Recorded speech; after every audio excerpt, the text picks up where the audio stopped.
ఓం నమ శివాయ. ఈరోజు 14వ రోజు పారాయణ. శివలింగ స్థాపన, దాని లక్షణములు, పూజా విధాన వర్ణన. శివపద ప్రాప్తికి చేయవలయు సత్కర్మల వివేచనము. ఋషులు అడిగిరి, సూత మహర్షి, శివలింగమును ఎట్లు స్థాపించవలను, దాని లక్షణములు ఏవి, ఏ దేశకాలమునందు దానిని పూజింపవలను, ఏ ద్రవ్యము చేత దానిని నిర్మించవలను? సూత మహర్షి పలికెను, మునీంద్రులారా, మీకు నేనే ఈ విషయమును తెలిపెదను. సావధాన చిత్తులై వినుడు, అర్థము చేసుకొనుడు. అనుకూలమైన శుభ సమయమునందు ఏ పవిత్ర తీర్థమునందేనను నదీ తీరమున తన అభిరుచికి అనుగుణముగా శివలింగమును స్థాపించవలను. అచ్చట నిత్య పూజలు జరుగవలసి ఉండును. పార్థివ ద్రవ్యముతో కాని, జలమయ ద్రవ్యముతో కాని, తైజస పదార్థములతో కాని, తన అభిరుచికి అనుగుణముగా కల్పమునందు చెప్పబడిన లక్షణములతో శివలింగ నిర్మాణము జరగవలను.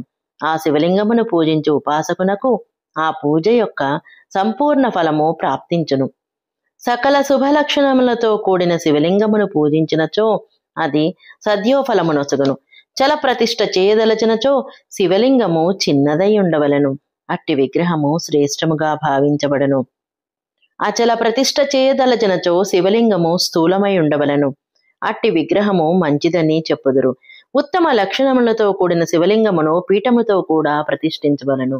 శివలింగము యొక్క పీఠము మండలాకారముగా 4 కోణములు, 3 కోణములు లేక మంచపు కోడు వలె పైన క్రింద లావుగా, మధ్యభాగము సన్నగా ఉండవలను. అట్టి లింగపీఠము గొప్ప ఫలమునొసగును. మొదట మట్టితో, రాయి మొదలగు వాటితో లేక లోహాదులతో శివలింగ నిర్మాణమును చేయవలను.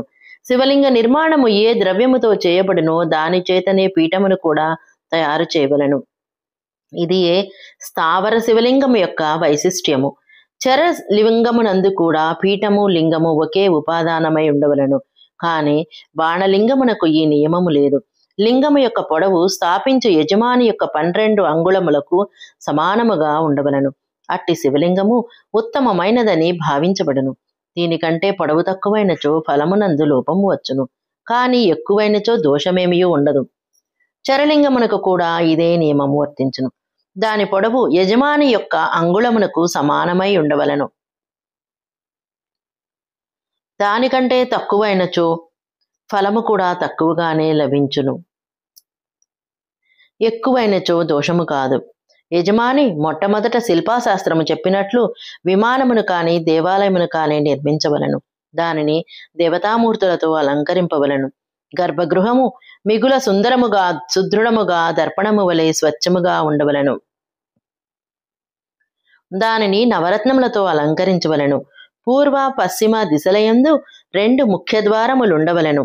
శివలింగమును స్థాపించు స్థలమునకు అడుగు భాగమున వైదిక మంత్రములను ఉచ్చరించుచు వజ్రము, వైఢూర్యము, గోమేధికము, పుష్యరాగము, మరకతము, మాణిక్యము, నీలము, ప్రవాళము, ముత్యము అను నవరత్నములను, మహత్వపూర్ణమైన ద్రవ్యములను వదిలిపెట్టవలను. సద్యోజాతాదులైన 5 వైదిక మంత్రములు అనగా ఓం సద్యోజాతం ప్రపద్యామి సద్యోజాతాయ వై నమో నమః, భవే భవేనాతి భవే భవస్వ మాం భవోద్భవాయ నమః, ఓం వామదేవాయ నమో జ్యేష్ఠాయ నమః, శ్రేష్ఠాయ నమో రుద్రాయ నమః, కాలాయ నమః, కలవికరణాయ నమో, బలవికరణాయ నమో, బలాయ నమో, బలప్రమదనాయ నమః, సర్వభూత దమనాయ నమో, మనోన్మయాయ నమః, ఓం అఘోరేభ్యో ఘోరఘోరతరేభ్యః సర్వేభ్యః సర్వసర్వేభ్యో నమోస్తేస్తు రుద్రరూపేభ్యః, ఓం తత్పురుషాయ విద్మహే మహాదేవాయ ధీమహి తన్నో రుద్ర ప్రచోదయాత్, ఓం ఈశానః సర్వవిద్యానాం ఈశ్వరః సర్వభూతానాం బ్రహ్మాధిపతే బ్రహ్మణో అధిపతిర్బ్రహ్మ శివో మేస్తు సదాశివోం.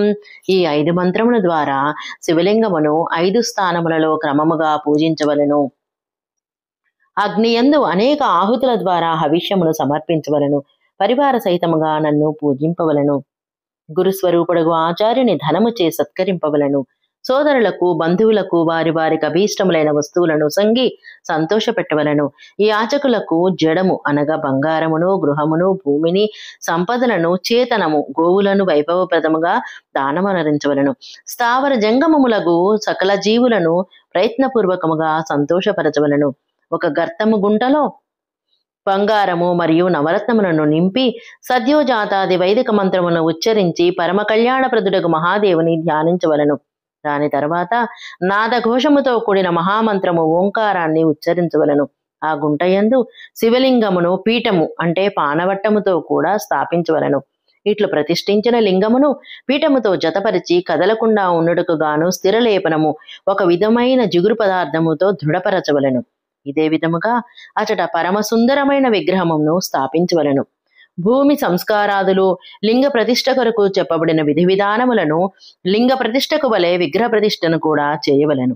లింగ ప్రతిష్ఠకు ప్రణవ మంత్రమును ఉచ్చరించి విధానము కలదు. విగ్రహ ప్రతిష్ఠకు పంచాక్షరి మంత్రమును ఉచ్చరించవలను.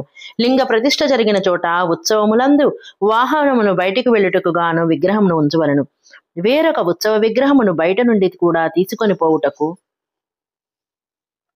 వీలును కల్పించవలను. దీనిని గురుజనుల నుండి స్వీకరించవలను. సాధు పురుషుల చేత పూజింపబడిన వాడే బయట విగ్రహమును తీసుకొనుటకు యోగ్యుడు. ఇట్లు లింగమునందు విగ్రహమునందు జరుగు మహాదేవుని పూజ శివపదమును ప్రాప్తింపజేయనదగును. స్థావర జంగమముల వలె లింగమునకు కూడా రెండు భేదములు చెప్పబడినవి. వృక్షములు, లతలు మొదలగు వాటిని స్థావర లింగములందరు, క్రిమి కీటకాదులను జంగమలింగములందరూ. స్థావర లింగములకు జలసేచనము ద్వారా సేవ చేయవలను. జంగమలింగములకు ఆహార పానీయమును నొసగి తృప్తులను కావించవలను. ఆ స్థావర జంగమ జీవులకు సుఖమును చేకూర్చి వాటి యందు అనురాగమును కలిగి ఉండటచే భగవంతుడగు శివుని పూజించినట్లు అగును. అట్టివాడు విద్వాంసుడిగా పరిగణింపబడును.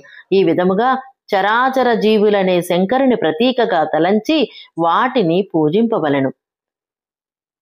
సశేషము. జై ఓం నమః శివాయ.